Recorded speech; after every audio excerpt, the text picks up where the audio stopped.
میں امداد سمرو آج دو بڑی ڈیولپمنٹس ہوئی ہیں، ایک اسلام آباد میں ہوئی ہے، ایک راولپنڈی میں۔ اسلام آباد میں سپریم کورٹ میں سماعت اور راولپنڈی میں D G I S P R کی پریس کانفرنس۔ سپریم کورٹ میں عدالتوں میں مداخلت کا جو معاملہ ہے، 6 ججز اسلام آباد ہائی کورٹ کے، ان کا جو خط تھا اس خط کے اوپر از خود نوٹس کیس کی سماعت تھی،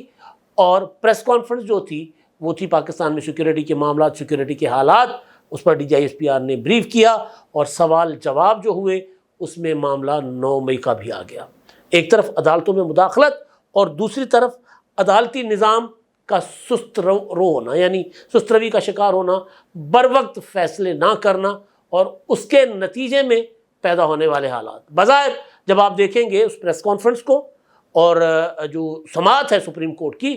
ان کا آپس میں کوئی تعلق آپ کو نظر نہیں آئے گا، لیکن بہت گہرا تعلق ہے۔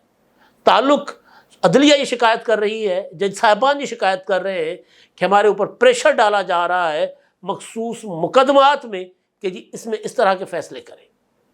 اور ادھر پاکستان کا طاقتور ترین ادارہ جن کے اوپر یہ الزام ہے، آئی ایس آئی کے اوپر، فوج کے اوپر یہ الزام ہے نا کہ وہ مداخلت کرتے ہیں، تو اس ادارے کے ترجمان پریس کانفرنس کر کے دہائی دیتے ہیں، فریاد کرتے ہیں کہ بھائی ہمارے اوپر حملہ ہو گیا اور ہمارے ملزمان جو ہیں ان کو 1 سال گزر گیا، ابھی تک کوئی سزا نہیں ہوئی۔ اور پھر کمیشن بنانے والے اپنا کمیشن بنانے کا شوق بھی پورا کر لیں، جو چاہتے ہیں کہ جوڈیشل کمیشن ہو، پھر کہاں تک معاملہ جائے گا، اس طرف بھی جانا چاہیے، پھر تہ تک جانا چاہیے،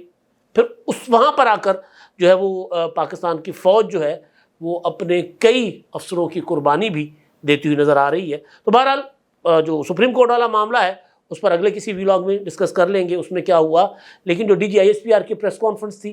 آج، کیونکہ 7 مئی ہے اور پرسوں 9 مئی، اور 9 مئی کو 1 سال ہو جائے گا پاکستان کی فوج اٹیک آئی تھی، اور فوج کے جو G H Q, corps commander house, اپنا ایئر فورس کے بیسز جو تھی، air bases, I S I کے دفاتر، شہداء کی یادگار، کوئی ملک کے کوئی جو بڑے بڑے شہر تھے، کوئی 200 کے قریب حملے ہوئے تھے، اور بیک وقت ہوئے تھے اور ایک طرح سے ہوئے تھے۔ تو لہٰذا وہ تو ایک بائی ڈیزائن نظر آ رہا تھا کہ جو کچھ ہوا ہے بائی ڈیزائن ہوا ہے،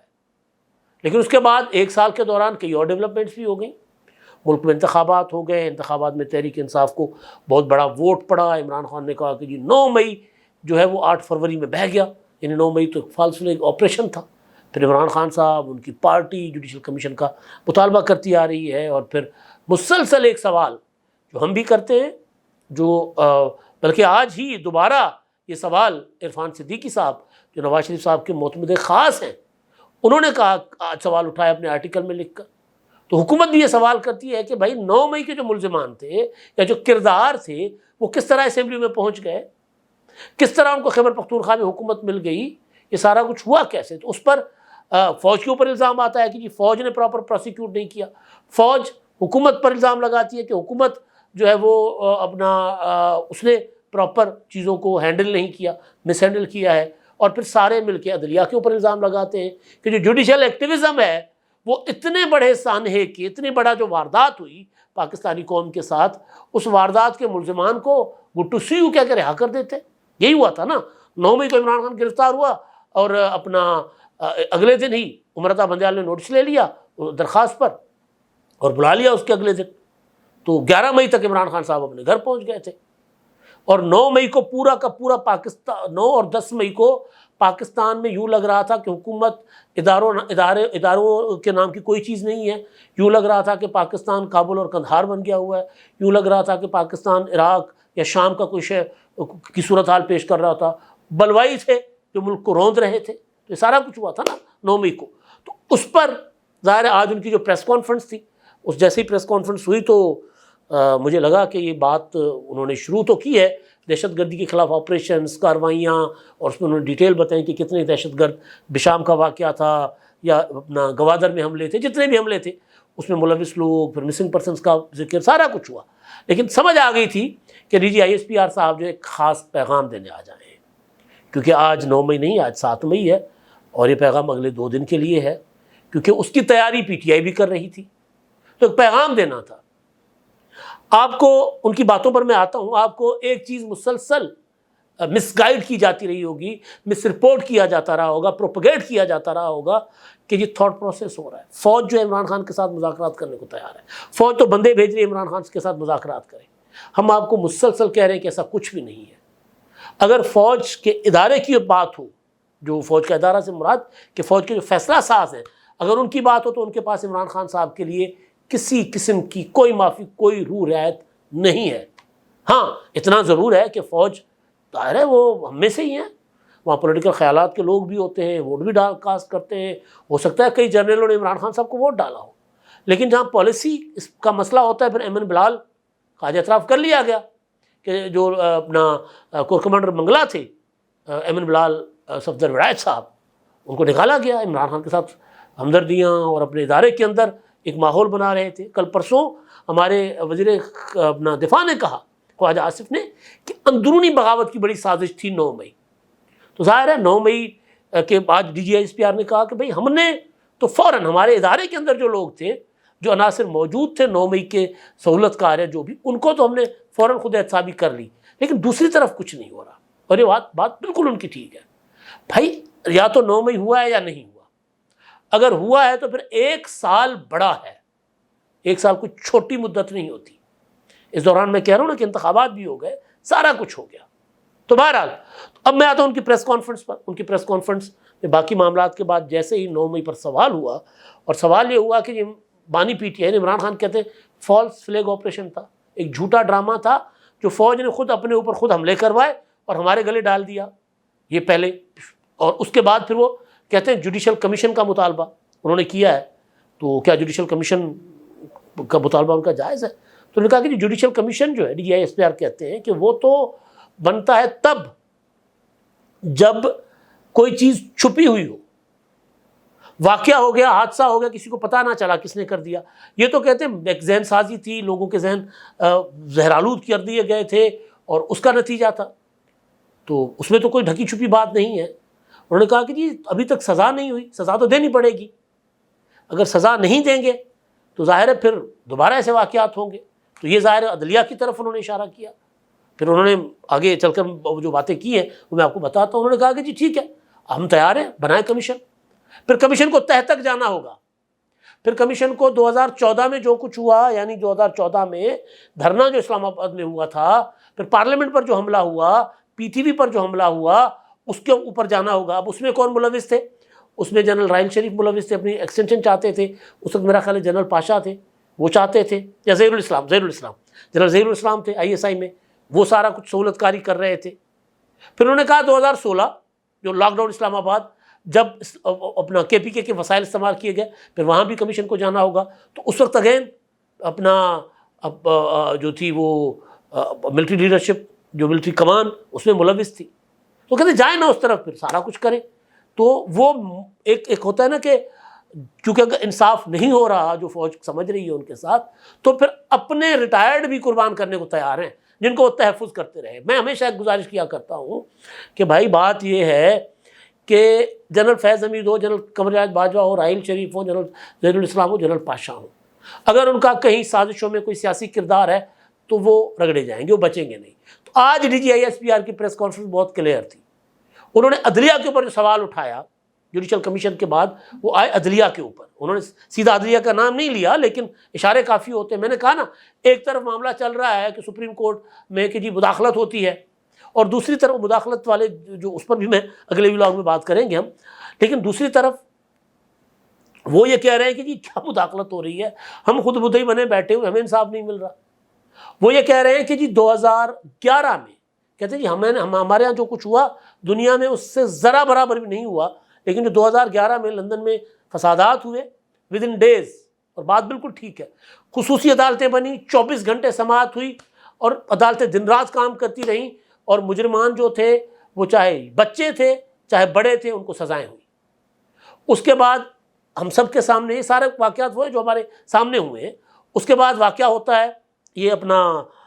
کیپٹل ہل والا، جب ٹرمپ حلف نہیں اٹھانے دیتے، الیکشن ہار جاتے، نتائج تسلیم نہیں کرتے عمران خان کی طرح، تو اپنے زومبیز جس طرح عمران خان صاحب کے بغیر دماغ کے فالوورز ہیں بہت سارے، جنہوں نے ظاہر 9 مئی کرنے والوں کا دماغ نہیں ہوگا نا، انہوں نے کیپٹل ہل پر حملہ کر لیا.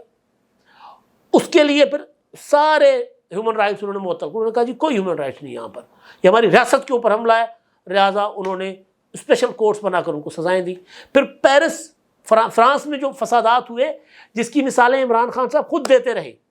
کہ جی فرانس میں تو دو لوگ لوگ نکلے اور انہوں نے لوگوں کو مار دیا اور ان کو پولیس نے پکڑ لیا، یہ ہوا وہاں تو صرف 2 لوگ مرے تھے. تو عمران خان صاحب مثالیں دیتے رہے. فرانس میں ہم نے اس وقت بھی کہتے رہے کہ جب اب عمران خان صاحب جو ہے وہ فرانس میں لوگوں کے نکلنے کے اوپر، ریئیکشن کے اوپر تو مثال دے رہے ہیں لیکن ان کے ریئیکشن کے بعد جو ریاست کا ریئیکشن تھا، جو ایکشن تھا، اس کے اوپر عمران خان صاحب چپ ہیں. تو انہوں نے بتایا کہ فرانس میں جو کچھ ہوا کیا وہ ہمارے پاس ہوا اس طرح؟ ہمارے پاس تو اس سے کہیں زیادہ بڑا واقعہ ہوا، بڑا حملہ ہوا ریاست کے اوپر، اور یہ فوج کے اوپر حملہ نہیں تھا، قوم کے اوپر حملہ تھا، لیکن اس کے باوجود ابھی تک سزائیں نہیں ہوئیں. تو یہ انتہائی بڑا سوال ہے. یہ وہ فوج کے ادارے کی طرف سے آج کے دن جو پریس کانفرنس، اور آج جب سپریم کورٹ میں عدالت میں مداخلت کی سماعت ہو رہی ہے، تو ایک چیز. دوسری چیز جو ہے، جو سوال ہوتا ہے کہ جناب اپنا مذاکرات کے حوالے سے کہ جی کوئی خبریں آتی ہیں کہ جی کوئی جا کر ملے ہیں لوگ، ملاقات عمران خان سے ہو رہی ہے اور مذاکرات ہو رہے ہیں، کوئی ڈیل ہو رہی ہے، کوئی ڈھیل ہو رہی ہے. انہوں نے کہا کہ جی کچھ نہیں ایسا ہو رہا، کوئی چیز نہیں ہو رہی، نہ ہم مذاکرات کر رہے ہیں نہ ہم مذاکرات کریں گے. انہوں نے کہا کہ انتشاری ٹولے کے ساتھ جو پروپیگنڈا کرتا ہے، جو لوگوں کی ذہن سازی کرتا ہے، جو نفرت پھیلاتا ہے، جو نفرت کی سیاست کرتا ہے، جو نیگیٹو اپنا لوگوں کی ذہن سازی کرتا ہے، اس کے ساتھ وہ کہہ رہے ہیں کوئی مذاکرات نہیں. اور وہ کہہ رہے ہیں ہم مذاکرات نہیں کر سکتے کیونکہ ہم فوج ہیں اور فوج مذاکرات نہیں کر سکتی. مذاکرات سیاسی قوتیں آپس میں کرتی ہیں، ہمیں مذاکرات کسی سیاسی قوت کے ساتھ، کسی انتشاری کے ساتھ زیب ہی نہیں دیتا. ہم تو قانون اور آئین کے مطابق چلتے ہیں، ہم تو مذاکرات نہیں کریں گے. اب یہاں دیکھیں کہ آپ کو ایک چیز مسلسل ابھی مسلسل ایک بات آ رہی ہے کہ جی عمران خان ابھی رہا ہو جائیں گے، عمران خان ابھی رہا ہو جائیں گے. تو یہ پریس کانفرنس بھی میرا خیال ہے پریمپٹیو ہے کہ اس سے پہلے کہ کوئی، کیونکہ وہ کہہ رہے ہیں کہ جی ماسٹر مائنڈ جو ہے نا ان کو سزا دینی چاہیے. جو وہ کہہ رہے ہیں کیپٹل ہل میں وہ لوگ جنہوں نے حملہ کیا تھا جو موقع پر موجود تھے ان کو بھی سزائیں ہوئیں، اور جو موقع پر موجود نہیں تھے، جو پس پردہ عناصر تھے، جن کا کردار جو تھا وہ ذہن سازی کا تھا، ان کو بھی سزائیں ہوئیں. تو یہ پریمپٹیو کر رہے ہیں کہ اس سے پہلے کہ عمران خان صاحب کو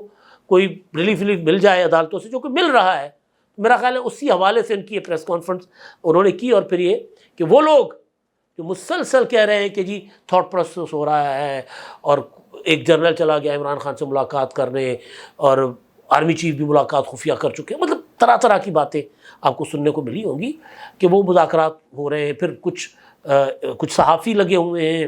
پھر کچھ ایک آدھ ریٹائرڈ جنرل اور ایک آدھ جو ہے اپنی پارٹیوں سے نکالے ہوئے یا پارٹیوں کو، یا جن کا کوئی پولیٹیکل کیریئر اب باقی نہیں بچا، اس طرح کے کچھ سابق وفاقی وزراء ہیں، وہ کوشش کر رہے ہیں کہ کسی طرح فوج اور عمران خان کے درمیان جو ہے نا صلح کرائی جائے. تو وہ کہہ رہے ہیں کہ جی کوئی صلح نہیں ہوگی. انہوں نے کہا ایک صورت معافی جو ہے وہ ایک صورت مل سکتی ہے. عمران خان صاحب نے جو کچھ کیا ہے، نام انہوں نے نہیں لیا لیکن وہ کہہ رہے ہیں انتشاری ٹولہ، وہ انتشاری ٹولے نے اب تک جو کچھ کیا ہے، جو نفرت کی سیاست کی ہے، جو انہوں نے ملک میں افراتفری پیدا کی ہے، انتشار پیدا کیا ہے، اس پر صدق کے دل سے قوم سے معافی مانگے تو پھر شاید معافی مل جائے. تو کوئی کسی قسم کا کوئی 1% بھی 1% جو امکان ہوتا ہے نا وہ نہیں نظر آ رہا فوج کے ادارے کے اندر. بلکہ انہوں نے تو جب ایمن بلال صفدر کے متعلق سوال ہوا تو انہوں نے کھل کر کہہ دیا. انہوں نے کہا کہ جی جو عناصر ملوث ہوتے ہیں نا ہمارے ہاں، اور جو جتنا بڑا افسر ہوتا ہے اتنی بڑی اس کی ذمہ داری بھی ہوتی ہے، اور اس کے خلاف احتساب اندر سے اتنا تیزی کے ساتھ ہوتا ہے. ہم نے اپنے لوگوں کو جو انہوں نے اشارہ دیا 9 مئی میں ملوث تھے، ان کو ہم نے فوراً ہم نے ان کے خلاف کارروائی کر دی، ان کے خلاف احتساب کر دیا، لیکن ادھر نہیں ہو رہا. اور پھر انہوں نے جو بات کی ہے، جو ریئلائزیشن ہے فوج کے اندر، کہ اگر ہم 2014 کا میں ملوث لوگوں کو جنہوں نے وہ سیاسی انتشار پیدا کیا تھا، اگر 2014 کو ہم پارلیمنٹ پر حملہ کرنے والوں کو سزا دیتے، پی ٹی وی پر حملہ کرنے والوں کو سزا دیتے، 2016 کو لاک ڈاؤن اسلام آباد کرنے کی سازش کرنے والوں کو سزا دیتے، تو پھر 9 مئی 2023 نہ ہوتا. یہ بات آج ہمیں ایک جرنیل کی زبان سے سننے کو ملی ہے، تو سن کر اس پر اطمینان ہوا ہے کہ یہی بات ہم کرتے آ رہے ہیں. میری نظر میں 9 مئی سے بڑا سانیہ 18، 14 اور 15 مارچ تھا جب عمران خان نے عدالت کے اریسٹ وارنٹ کے اوپر حملہ کیا تھا. عدالت کے اوپر حملہ کیا تھا. میری نظر میں پارلیمنٹ پر حملہ 9 مئی کے حملے سے زیادہ بڑا تھا. تو آج اگر فوج کے اندر یہ ایسا، اور پی ٹی وی پر حملہ زیادہ بڑا حملہ تھا، لیکن آج اگر فوج کے اندر یہ احساس ہو رہا ہے کہ یار ہم نے ان کو، یا ہمارے ادارے نے، یا ادارے کے کچھ ریٹائرڈ لوگوں نے ان عناصر کو پروٹیکٹ کیا، پالا پوسا، بڑا کیا، پروان چڑھایا، اور اگر ہم ان کے خلاف اس وقت کارروائی کر دیتے تو پھر ہم خود انڈر اٹیک نہ ہوتے، اور آج یہ صورتحال نہ ہوتی کہ ہمارے ادارے کے اندر بھی اضطراب ہے، اور جو 9 مئی کے انتشاری ہیں ان کو کسی اور ادارے کی طرف سے بھی سپورٹ مل رہی ہے، تو یہ صورتحال نہ ہوتی. تو بہرحال آج بڑا کھلا پیغام تھا، واضح پیغام تھا، اور اس پیغام سے نظر آ رہا تھا کہ جنرل فیض امیر اور جنرل قمر جاوید باجوہ اور شاید ان کے جو پیشرو، ان سے پہلے والے جرنیل ہیں، شاید ان کی قربانی دینے کے لیے فوج جو ہے ذہنی طور پر تیار ہے. اب تک کے لیے اتنا ہی. اللہ حافظ.